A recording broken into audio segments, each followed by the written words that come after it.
Hello there, Surfm17 once again. This is my Transformers Magnus Difficulty video walkthrough. This is Chapter 3, it is entitled The Core. We're doing some standard Optimus-y things here, slashing, cancelling it with the evade. Depending on your technology will depend on how many evades you can do before you get the cooldown.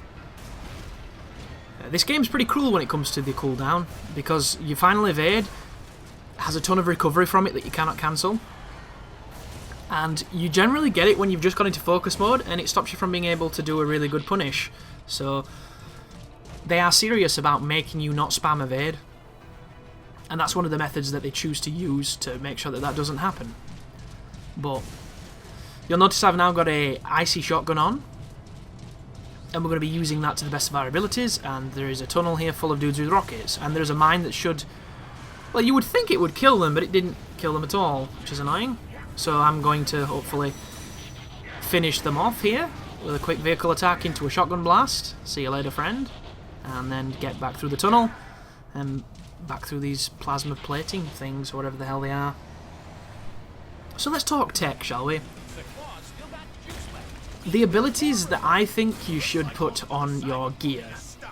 So I like to preface damage over everything. My logic is this: you don't need defense, you don't need healing, you don't need any kind of guard or anything like that, because you're not going to get hit, are you? Because you're too good a player. That's the logic. If you don't get hit, you don't need any of that. So instead, you want to focus on the stuff that's going to help you kill things. So however you play, put an emphasis on it. So for me, I always go for melee attack. Melee attack or vehicle attack, or even rush attack if you're doing that specifically. If you're very gun heavy, go for something that augments your weapons, your ranged attack bonuses. At this moment in time, the highest tech you're going to be able to probably get will be plus 25% on most things, because you don't have access to the 50,000 credit option of technology, which you'll get when you unlock Prime difficulty, and your level cap goes up to 99. So at this moment, plus 25% is your best choice. If you don't have a lot of money or a lot of options when it comes to boosting your melee attack, but you have a lot of all-in, you can always use all-in to augment. It does essentially the same thing. It puts your melee attack up by the percentage that it would normally if you were using a melee option. Stuff to experiment with. I like to have focus duration as high as I can. I like to have stuff on my weapons I should talk about as well, because weapon abilities are slightly different.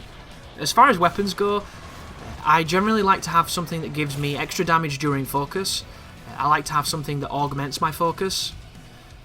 A good ability to have is advanced evade, so that you can do more evades without being punished. That's always a fun one to have on there. Critical damage is a good one. Attack percentages upwards, critical percentages upwards, focus damage upwards, things like that. If you're using a gun, you can get headshot bonuses up there, damage bonuses, knockback bonuses, weapon speed bonuses. There's a whole bunch of different things you can have on there. It's all really entirely down to you. But the gear that I like is definitely the gear that rewards damage, straight up damage. I like my DPS, and if you've got a good item that gives you a nice boost and it's got something else that's on there that's cool as well, it's just gravy. And if you don't have anything like that and you're wondering how I do, you just have to keep spending money and doing that minigame where you stop the button, and you'll eventually come up with some lucky ones. But bear in mind, it's about as RNG and bullshitty as it gets. It is a straight up lottery. You can get shit. I've spent millions and got nothing but shit. And then I've spent maybe 100,000 on one occasion and got 2 red ones that were the best red ones I've ever seen. So it seems to be completely luck based, and hopefully you'll have better luck than me. But we're chasing Thundercracker. I think he is he a jet derivative? He's kind of like Starscream, but you don't really remember him, because I only really remember Starscream as the jet for some reason. But he's one of those. He's going to run away, and he's going to go to a set place. So instead of chasing him down super quickly, I'm going to explore and pick up weapons and things. But I haven't figured out what a lot of the abilities do as far as if they're worth having over other ones. Like, I don't know if having more than one ability stacks, because you can have a ton of the same on the weapon. I'm probably going to experiment with that when it comes to a damage modifier, because I'll be able to check the stats to see if it actually puts the stats up. And if it does, that means you might be able to have 4 focus durations times 10 on your on one weapon, and when you go into focus, you're practically in it for the rest of the level, which would be hilarious if you can do that, because that's the kind of shit I want to find. Just find something that helps someone who's struggling do the game really, really easily. Something that anybody can replicate, that doesn't need crazy good timing or experience, just something that they can comfortably do and have a lot of fun with. I would really like to find, but at this moment in time, I've got to commentate this, and I've got to commentate Tony Hawk's, and tomorrow I'll be getting the Uncharted collection, so I'll probably start recording that. So it'll be a while since I can get back to this game and play it, you know, just for fun, which will be really nice, because I love this game, dude, I really do. It's flawed, but it's flawed in a way that I can so put up with, because it does so much good. And I've gone the wrong way here, so you'll have to forgive me. I should have jumped over this yellow bit here. Whenever you see a yellow lip, it generally means it's a path of egress to go. And this is where Thundercracker is going to wait for us. You can either parry his... Wow, why did I not evade that? That makes no sense. So yeah, not my best performance here, folks, but, you know, we'll get it done. Here he comes. And there's the rush attack, and there's the vehicle combo. And the Tetsuo Zanko didn't work, he blocked it, which is a shame. 20 rush attacks and 5 extra points for vehicle. But I must say, this game, it really makes me excited for Scalebound. I nearly said Scaleborn then, that's weird. Because it's showing Platinum Games taking risks, trying to do different things. And an RPG with a mixture of character-driven action is literally the genre I've wanted to invent since I started thinking about games on a more analytical perspective. Like, that is a game I've always wanted to play. I have always wanted a game that had, you know, the diversity and the depth of something like a Star Ocean, where you can go to all different planets and go all over the place, and different towns and shops and wildernesses and stuff.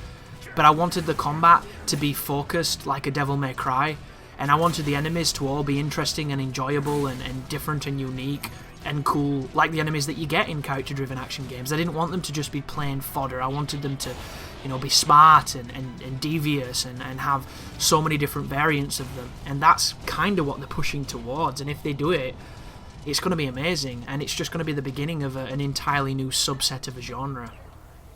And then maybe we'll get the games that I've always wanted, like a Fist of the North Star game that isn't developed by fucking Tecmo Koei. So, this is a side mission that involves breaking these shielded spheres. I'm doing it because I can, and it's a nice opportunity to get some stuff, because each of these that you break is going to drop some interesting things. However, you'll need to do either a rush attack or get a boost, and then this bit here is really awkward on the controlling. Like, making this thing turn around quickly is a work of art. It just doesn't work that way.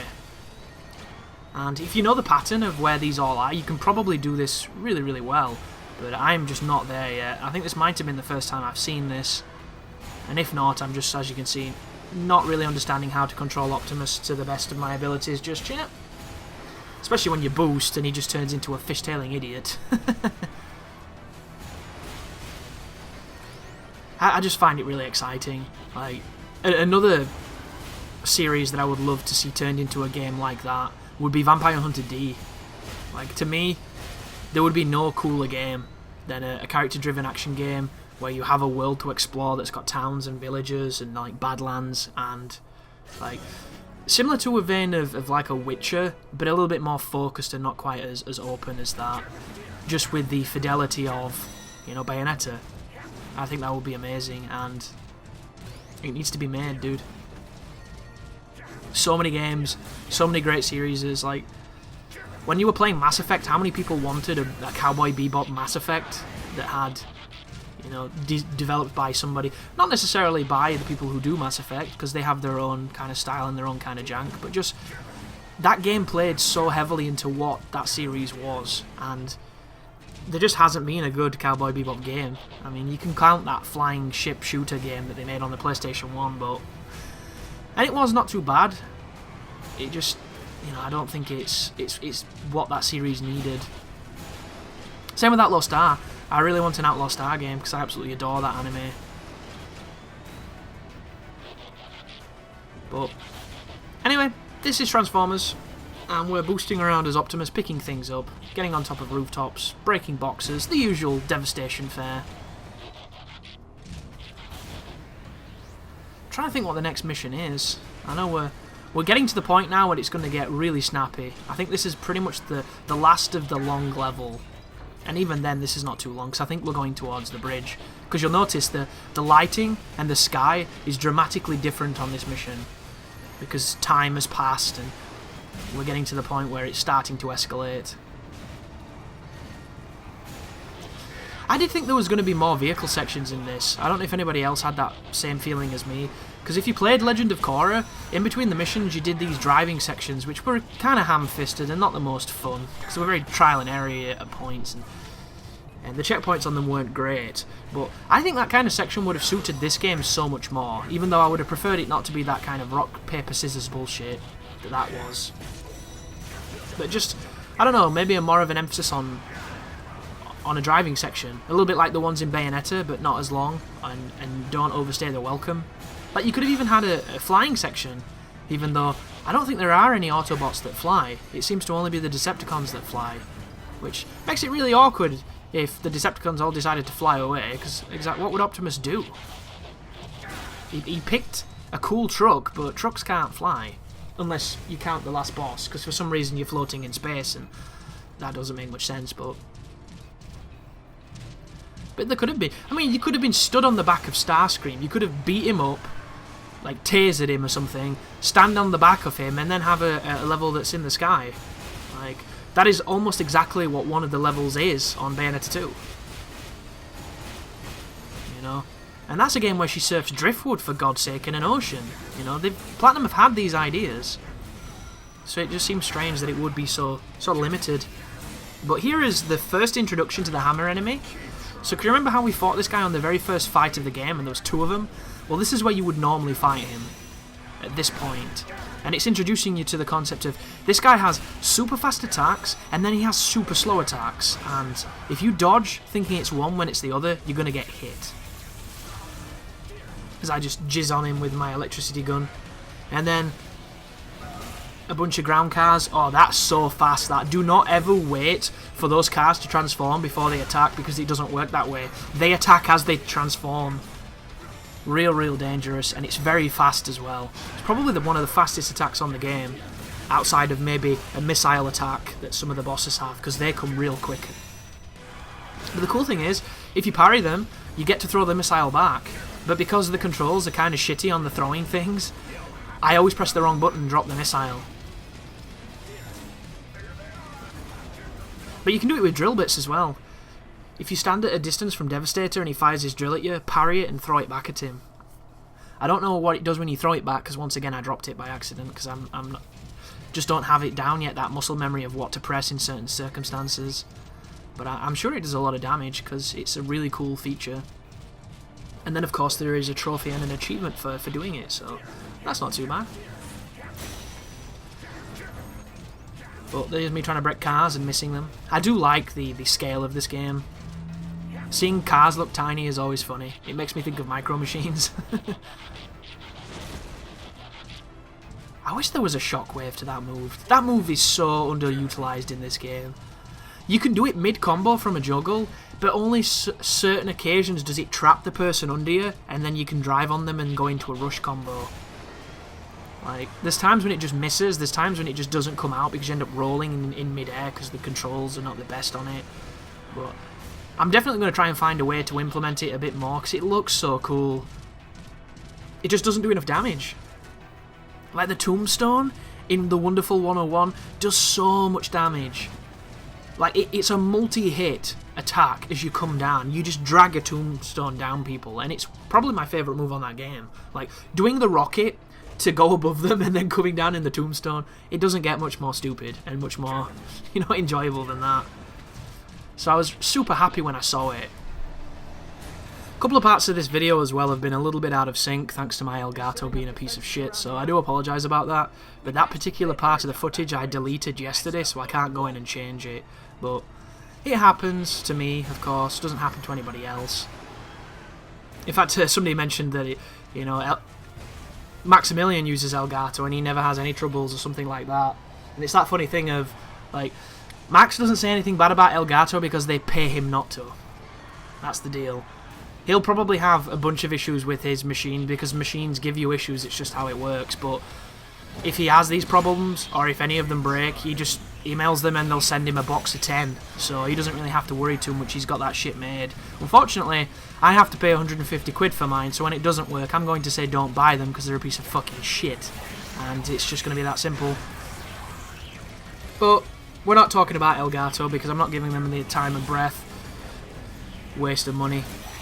So this is one of the top-down moments, which is kind of cool and different for diversity's sake, but I'm not the biggest fan of it because I find it harder to play like this. I don't know why. There's something about this perspective that just, I'm not comfortable with it. It's very strange, you know. We're so ingrained to play in a very specific manner that when it does shift, it throws you off in the subtlest way, and this is a perfect example of that. But this is a great example of a game with both a good and a bad checkpoint. So at this point, if you die, if you kill any of the, I think the 2 battles on the way, when you respawn, you'll respawn here, which is kind of shitty, but none of the fights will be there, except for the bunch of shield guys who are always there. So it's kind of good and bad at the same time, and there's a really, really awkward thing where if you die here and you run without picking up the block all the way to the end to try and trigger the fight against a million of the bloody axe guys who are probably going to kill you, the hammer dude, sorry, it doesn't trigger them. You have to be carrying this red block. And a really good strategy for the red block is to chuck it at where the enemies are going to come towards you and then keep shooting it, because every time you shoot it, it blows up. But especially on Prime difficulty, it doesn't do enough damage to keep them constantly away from you, so you'll get somebody who just does a Superman jump and smacks you with a hammer. I'm not sure why I did that, but you know. So my life is seen better days. But the good part about this game, and the good part about editing, is you're probably going to see a transition between life like this to full life, and then we're going to be all magic, and then, oh, there it was. And then someone in the comments is going to be like, how did you get your life back? And I'm just going to say, well, you've got to click your heals. It's easy. But this is how you can make the block explode, and you can use it to do good damage. But because these guys have got shields, it's not the most effective strategy. However, it is fun to do. And if it's fun to do, I'm going to do it. But the purple shields can only be broken with rush attacks, charge attacks, and boosted vehicle attacks. So act accordingly, divide and conquer, and just good luck on this next fight, because both the perspective and the difficulty of a big enemy with a lot of life and a big weapon who can attack crazy fast, considering he's like the size of a gorilla, is always going to be a tough encounter. And it is. I think this is one of the harder fights in the game, because you get mobbed by these dudes, and they take a beating. That being said, they don't take too much damage on this. It's on Prime where shit gets really nuts. But yeah, good luck seeing as well. That's the main trouble here. Like, not just the camera, but when these guys are swinging and there's particles and everything going off and there's crazy ground effects and swooshes and all that kind of stuff, really, really tough to keep ahead of where the next hit's coming from. But I think now is when there's a big chunk of them, like 4 or 5 of them turn up. Is that just on Prime? No, it's on this one too. So there is a bunch of them. So look at that jump attack. He covers so much distance. He's a monster. But the ground soldier's probably the hardest enemy in the game, I think. As we get him attacking, especially when they start getting hyper armor and... oh, there was the ultimate attack. That was cool. Oh, that's what I've not mentioned as well. This game features dodge offset, but it does it even better than Bayonetta does, which I find baffling. In Bayonetta, it was really tough on the execution on your fingers, because you had to hold the analog. You had to hold the trigger On this game you don't. It just automatically logs the attack for you, which I think is super cool. Don't get me wrong, has it made it more casual and easier? Definitely. But it's also made it so that you don't have to stop playing after 15 minutes because your fingers are hurting, which is always a good thing. And if you have no idea what that means, basically, on this game, when you're doing a combo, if you have to dodge an attack, your combo will continue through the dodge, as if you never stopped pressing the buttons. So if you do, for instance, XXYX, and you go XX dodge Y, the Y that comes out will not be the initial Y attack, it will be the third attack in the chain of that combo. And you can use this to keep your combos going, even when you have to evade. And certain times it can be tricky to do so, when it gets really crazy, but for the most, you can do the longest combo in the game with 2 or 3 dodges in it, just as long as you keep it going, and you understand how it works. I assume that it's explained in the instruction manual, but you have to go to a website that Activision is hosting, and fuck that shit. I'm going to do that when I can remember to do it. It should be in the game. It should be in the instruction booklet that games don't do anymore, or like it should be explained in-game, but it's not, I don't think. So you've either got to have played Bayonetta, or you have no idea what I mean when I say dodge offset. But this is Starscream, and you'll notice that we do good damage against him, so the fight's not going to outstay its welcome, so it's probably going to be really fun. And a couple of things to bear in mind here. There's no lock-on in this game to my knowledge. There might be one, but once again it's hidden in an instruction book that's far too difficult to find. And whenever somebody flies away like this, it is so hard to find them. And you're going to fight Starscream again in a level that has the Z-axis to fight with, which just, if you lose him in that section, God, it's annoying. So annoying. That was dodge offset, by the way, just then. But this guy is a cream puff, and especially if you've got a good firearm, because you can bring him down really good. If you shoot him when he's transformed, he will transform back, which is useful. But the only drawback of these shotguns is they don't have good range. There was the fight. That guy's awesome. See, he's stunned. Let's ride him. Let's ride him and fly through the sky, this awesome looking golden sky, and do some cool shit. But instead you're going to turn into a horizontal scroller and you're going to be driving in your car. Which is not too bad. I do like this section, even if it's got gaps in the road and stun lock that makes you fall. But it's time to head to the island for the plasma core. I do love the lighting here. I think it looks beautiful. Look at that for a gradient. So good. But this is it. Blitzwing fight. So at the beginning, you can shoot him a few times when he turns up in the jet. Get some good damage on him. Then he's going to turn into the tank and he's either going to shoot at you or dash at you. Get the focus and then beat him up. And if you do this right, you can kill this guy in almost a one cycle. I didn't do it right though. You're going to see me do it right on Prime difficulty. This is annoying too. See that? Oh, I survived it though. There are times where the screen will not scroll because you're in focus mode, and you cannot physically make the jump across the bridge. So you are going to die regardless. Which is really frustrating, but, you know, it happens. And then that's the end of that, and then now we fight him on foot. And this guy's a tank. Literally. Yeah, that works. Oh, bomb. But basically, this dude has the most hyper armor out of anything you've fought so far, and he is going to punch through everything you do.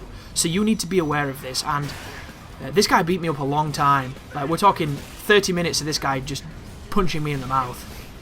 Then I realise, when he starts turning into a vehicle, you can get him at a distance where he'll charge you as the vehicle, and it makes him really predictable to fight, and you don't have to contend with his hyper armor. So all you do, folks, is get some distance and then punish his vehicle attacks. Get some distance, punish his vehicle attacks. And when we play as Bumblebee, I've got an even better strategy where I use the slide between his legs to kind of reset him and get free combos. So I've got some really good strategies against this boss. But he's not too bad. It's just, I hate things punching through my combos. It's the worst feeling in the world, and this solo right now, oh my god!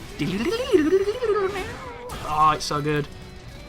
This is the type of thing I want to play in Guitar Heroes. I don't want to fucking play Bon Jovi and all that bullshit. I don't give a fuck about Salvation Army, white stripe nonsense.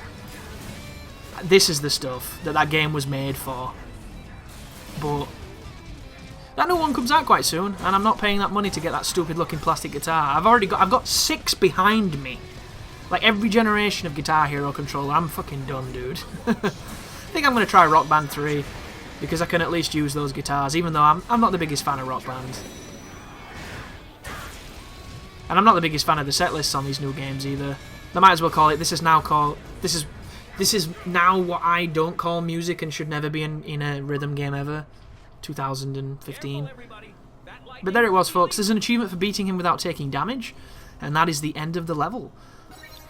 So thank you very much for watching. There is the Magnus difficulty. Ignore the scores, it's not about score, it's showing you that it's on the right difficulty for those people that like to doubt. But yeah, thank you very much for watching, and you take care now.